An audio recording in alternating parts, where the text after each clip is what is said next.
doctor to my name earlier. Actually, I don't have a PhD. And I wish I did actually. I did wish I had studied for a PhD. Now, just to give you a little background on how this book came about 3 years ago I was approached by an American publisher who said they'd been reading my columns online and would I be interested in doing a book to explain to Americans why so many Muslims hate them. And I thought about it, and when I mentioned it to a couple of friends, they laughed and said the book would be 1 page long. But then when I thought more, I thought it could be an interesting exploration of attitudes going into history, the religion, and the current politics, and also to explain to Muslims why often the West seems to have such a negative attitude towards them. So it became really a two-way exercise in which I tried to explain attitudes to 2 different audiences. But it's true that primarily the book is addressed to Western readers, as I said, that's what the publisher originally wanted. And for today's reading, which by the way is not a book launch, because the book was launched a year ago, it was published in America in November 2011 and by HarperCollins in India in March last year. So it's been around for a bit, and I'm trying to get a publisher now to update and revise it since so much has been happening. But for today's reading, I had selected another passage altogether than one I'm going to read. But I woke up to the awful news of yet more scores of Shia Hazaras being slaughtered in Quetta. And I thought I would share with you my exploration of how people who call themselves Muslims can justify and rationalize the killing of other Muslims. Because as you all know, I mean, there's a very clear Quranic injunction against a Muslim killing a fellow Muslim. In fact, I'll read that out to you. It's the Surah 493, and it goes, "And whoever kills a believer intentionally, his recompense is hell to abide therein, and the wrath and curse of Allah are upon him, and a great punishment is prepared for him." So it's very unambiguous, very clear. No Muslim can kill another Muslim. So how do thousands of Muslims around the world justify this?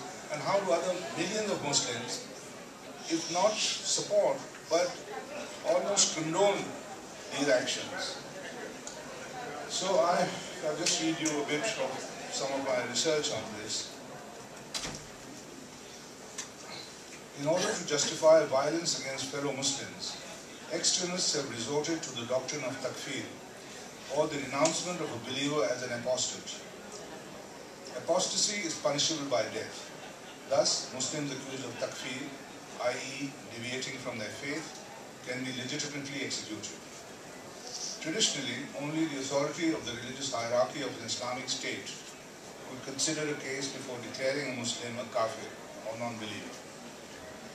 However, a group of fundamentalists known as Takfiris, an offshoot of the Salafi movement, have taken it upon themselves to excommunicate Muslims, thereby subjecting them to the death penalty. The Salafis believed in a literalist interpretation of Islam and were not originally a violent group. However, the Takfiris have arrogated to themselves the right to declare any Muslim an apostate and thus subject to the death penalty. For this radical departure from orthodoxy, they have the theological support of Ibn Taymiyyah, the medieval scholar we previously discussed. The following text gives you an insight into Takfiri thinking. This is a quote. Takfiris also reject the traditional Muslim duty to obey one's legitimate rulers in all manners that do not contradict Sharia, as sedition is viewed as a great danger to a nation.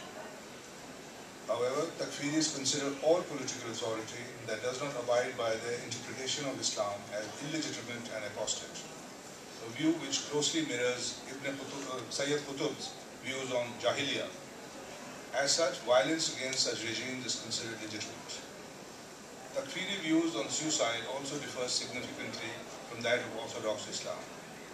Takfiris believe that one who deliberately kills himself while attempting to kill enemies is a martyr or shaheed, and therefore goes straight to heaven. As such, all sin is absolved when a person is martyred, allowing carte blanche for the indiscriminate killing of non-combatants, for example. End quote. Here then is the license to kill that allows and even encourages extremist terrorists to slaughter Muslims, non-Muslims, women and children in the name of their faith. By invoking the doctrine of takfir, they have set themselves up as judge, jury and hangman.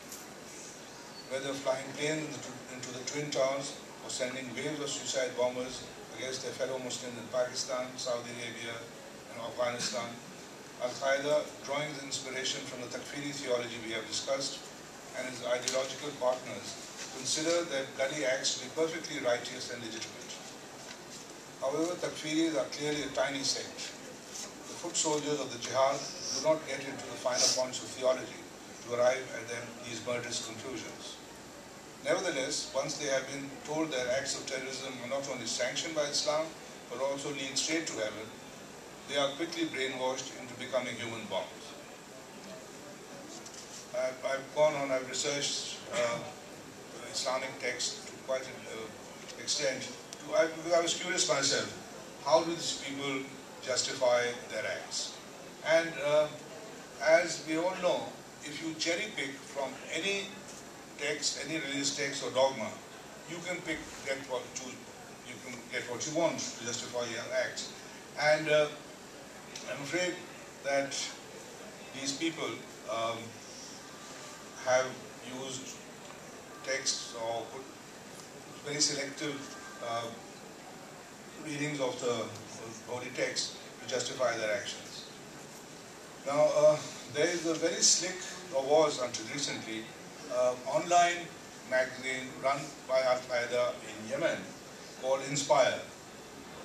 This was set up by a couple of American Muslims who then were killed recently in Yemen. And in the January 2011 issue of Inspire, Samir Khan, one of them who escaped in a drone attack, gives a detailed moral justification behind the war against Muslim rulers. In an article entitled The Central Issue, the young American co-editor of Inspire writes, quote, "The idea of defending the Muslim lands from the disbelieving occupation forces had taken on new meaning. It was an idea that paved the way for the Al-Qaeda organization. Mujahideen jurists and thinkers from Egypt, who had the lengthiest and toughest experience in working for the re-establishment of an Islamic state in Egypt, exported the idea that the so-called Muslim governments in Islamic lands are in fact occupation forces. Unless and until they are removed physically, the Muslims would be living in the same state of sin, similar to that of a foreign army occupying Muslim land. This idea was derived from the jurisprudence on how to deal with an apostate. Islamic law gives the death sentence to those who leave the religion. An apostate is determined by the action he had done publicly. For instance, if he were to become a Christian, or spy on the Muslims for the disbelievers, or join the ranks of the enemy to fight the Muslims and such, he would have committed major disbelief, or kufr akbar, as is recognized by our classical scholars in concept. Islamic scholars have given a little more than 10 major acts that would lead one to apostasy. The Khawariji had an extreme creed that included all sinners in the category of apostasy. Praise be to Allah, the Mujahideen are nothing like this. So, as you can see, they have developed an extensive literature justifying their acts. And unfortunately, the majority of Muslims who are moderate, who don't believe in violence, have not been able to push back effectively against this very narrow, very violent ideology. And until I think we can do this, it's just fighting them on the battlefield or killing them is not going to really reduce the level of violence, because in an ideological war, which is also a war of ideas, we need to be clear in our thinking. And unfortunately, there's a lot of confusion among Muslims because there is some tacit support, if not overt support, and there's a lot of confusion whether the action of these extremists represents an anti-imperial struggle, as some have suggested, or a nationalist struggle. So until we can clarify our thinking and come to a united conclusion that such acts are absolutely not permissible, and they are not just murderous, but they also defame Islam. And until, as I said, we have clarity here, which we lack currently, I don't think we will win this war anytime soon. So this is something I think all of us need to consider, and I'd be happy to take any questions at this point. So we throw open the floor for questions.